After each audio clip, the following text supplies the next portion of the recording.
Assalomu alaykum qadrli do'stlar. Men Aziz Jabborov, Surxondaryo viloyati Uzun tumanida yashayman. Men ushbu video murojaat bilan butun O'zbekiston hukumatidan, Tashqi migrant agentligidan prezidentimizga rahmat aytmoqchiman. Chunki 2025-yil 23-dekabr kuni Xorvatiya Respublikasidan O'zbekistonga o'tishim kerak edi. O'sha yerda pasportimizda qandaydir muammolar borligi uchun bizni u yerdan uchirmadi. Keyin elchixonaga bog'lanasizlar degan uchun men elchixona qayerda joylashganini so'rasam, ular Xorvatiyani elchixonasi bu Vengriya shahrida, ya'ni Budapesht, Vengriya Respublikasining Budapesht shahrida joylashgan ekan. Ularga aloqaga chiqsam, ular ishimni juda tez hal qilib, oldimga chaqirishib, o'zlari vatanga qaytish guvohnomasini juda tezlik bilan to'ldirib berishdi.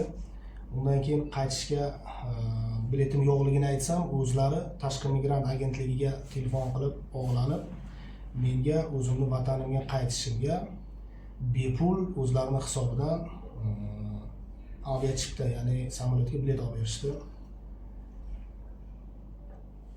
Shu video murojaat bilan demoqchimanki, O'zbekiston hukumatı o'zini xalqiga, o'zini fuqarolariga befarq emasligidan qiynalib qolganlarga albatta yordam qo'lini cho'zib, sizga qo'ldan kelgan imkoniyatlarni yaratib beryapti ekan.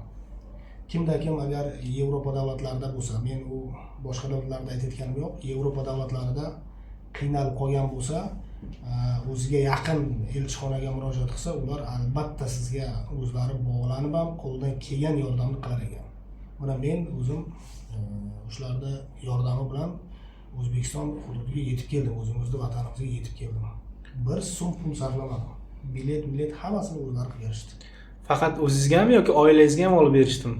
Endi yaqdagi oilamga ham olib berishdi. 2 kishiga bilet qilib berdi.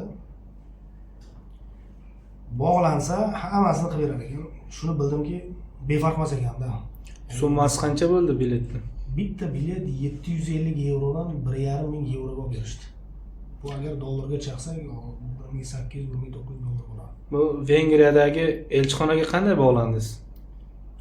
Internetga kirsangiz, ularning sayti bor, hammasini, telefon nomerlari bor, adreslari bor. Shunda telefon qilganingizdan ko'tarishadi. Telegramim bor desangiz, Telegramdan chiqishadi, WhatsAppim bor desangiz, WhatsAppdan chiqishadi. O'zlari yozib olsangiz ham shuni telefon qilishadi. U elchixona xodimlarining sizga nisbatan munosabati qanday bo'ldi? Juda iliq. Kerak bo'lsa 25-dekabr kuni Yevropa mamlakatlarida xristianskiy davlat bo'jishni deydi, dam olish kuni hisoblanadi. 25-dekabr bo'jishni deydi. U 25-26-dekabrda hech qanday ishlamaydi. Hech qanday davlat musulmonligi tashkilotlari hech qanday ishlamaydi. Lekin o'zimizning hukumatimiz aka kelasizmi deganim uchun men kelaman, ya'ni 400 kilometrdan borayotganligim uchun agar kelsangiz dedi, men boraman deb meni shaxsan o'zi kutib turgan sheydi ishxonada. Ha, dam olish kunida hech kim ishlamay turgan vaqtda elchixona xodimi elchixonaga kelib sizni kutib turdi. Meni kutib turdi. Yana hali nima qilganimizda aytdingizki, elchini o'zi bilan ham gaplashdim dedingiz. Bu chindan ham elchini O'zbekiston Respublikasining Vengriyadagi muxtor elchisi bilan telefon orqali gaplashdingizmi? U yordamchi elchini o'sha aytdiki, elchi dedi, haligi sizni dedi, ayolingiz bilan bolangizni dedi, olib kelishingiz shart emasligini dedi, ishonch hosil qilish uchun dedi, bir video murojaat qiling dedi. Video bilan vizual aloqada qilsak bo'ladimi dedi. Men aytdim, bo'ladi dedim. O'shanda shu yordamchisi tashkillashtirdi. Men hammasini ko'rdim, lekin u aytdi, elchi deganligim uchun tushundimki, yo'q, elchixona mayli u ayoli bilan bolasi kelmasin, olis yo'ldan o'zi ham kelsa bo'ladi. Bir faqat ishonch hosil qilish uchun bitta video vizual qilaylik, ularni ko'raylik degan maqsadda. Demak, bu ham bir yengillik. Ayolingiz va bolangizni sovuqda qiynamasdan faqat o'zingiz bordingiz. Sizga hamma hujjatlarni qilib berishdimi? Hammasini qilib berishdi. Tashqi migratsiya agentligi bilan kim bog'landi? Sizmi, elchixonami? Uni elchixona bog'landi bilan. Faqat elchixona bog'landi, menga aytib turdi, aka, elchixona shunaqa deyapti, tashqi migrant agentligi shunaqa deyapti, pasportlaringizni so'rayapti dedi. Men pasportlarimni o'sha elchixonadagi ishlaydigan xodimga tashlab berdim, u tashqi migrant agentligiga tashlab berdi. Keyin ular qanaqadir yana savol javob qilsa, через biz elchixona bilan migrantligi demak tashqi migratsiya agentligi bilan elchixona sizni o'rtangizda vositachi bo'lgan. vositachi bo'lgan. Men faqat qiladigan ishim bitta ariza yozib bering dedi, menga tashlab berishdi. Men uni arizasini chiqarib yozib berib, qo'l qo'yib jo'natib yubordim. Ikkita ariza yozdik, men va ayolim. O'sha ariza sifatida bir kunda o'zida u bilet yangi yil arafasida qayd etganda, o'tdi kallasida bu narsa qimmat bo'ladi. Bu elchixona shuncha xizmat qilgani uchun biror bir to'lov to'landimi elchixonaga? Yo'q, men to'laganim yo'q hech qanday. Meni naborot xursand bo'lib, aka rahmat, oq yo'l aeroportdan men aytdimki, aeroportdan o'tkazmasachi desam, aka dedi, agar dedi qaysi bir aeroportdan muammo bo'lsa dedi, mana telegramimiz, mana WhatsAppimiz shu o'tayotganingizda muammoligini shuni telefon qilsangiz, o'sha yerda o'zida hal qilib beramiz dedi.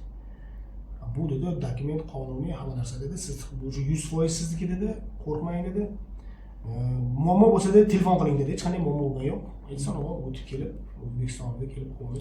Demak, sizni bu hozirgi holatingizga qarab turib, bemalol xulosa qilsak bo'ladi, Vengriya, Xorvatiya, Bosna va Gersegovinadagi yurtdoshlarimiz agar huquqlari buzilsa, bemalol O'zbekiston Respublikasining o'sha yerdagi elchixonasiga murojaat qilsa, O'zbekiston Respublikasi u fuqarolarni himoya qiladi. Shundaymi? Bemalol himoya qiladi. Mana menga Xorvatiyadan chiqishadi, aka oyligimni ola olmayapman deydi. Aka deydi, ish beruvchi deydi, meni deydi, dogovor bo'yicha deydi, shartnoma bo'yicha deydi, meni deydi, ishdan bo'lishga o'tkazyapti deydi. Men aytdim, o'rtoqlar, o'zimizda har bir fuqaroni dedim, o'zini davlati bo'ladi, u davlatni himoya qiladi. Sizlarga mana elchixonaning nomeri, shu elchixonaga bilan bog'laninglar, ular sizni huquqiy ham, amaliy ham hamma yordam beradi-da, xullas. Faqat bog'lanish kerak, aytish kerak, men mana shunaqa ishga keldim, mana shartnoma bo'yicha, faqat meni ish beruvchi shunaqa aldadi. Lekin ko'p yoqda dokument qilib bermaydiganlari bor, pulni olmayotganlari bor. Unda oddiy fuqarolarning kuchi yetmaydi. Chunki bizlar bu yerda biz ham ular qatori oddiy ishchimiz. Demak, Zahiriddin Muhammad Bobur bobomiz aytganday, har yerda qilma orzu, har yerda borur tosh tarozi deydi. Yevropada ham xuddi biznikiga o'xshagan mashinliklar bor ekanda. Bor. Chunki o'zini xalqi yo'qda, yerda Xorvatiya Respublikasida Yevropa mamlakatlarining ichida yerda soliqi ham kam, masalan, Germaniyaning zavodlari u yerda ko'p. Germaniya zavodlarini qurgan nimaga? Chunki Germaniyada soliq katta. Xorvatiyada soliq kam. Shuning uchun qurganda u yerda ishlatishadi. Tushunarli.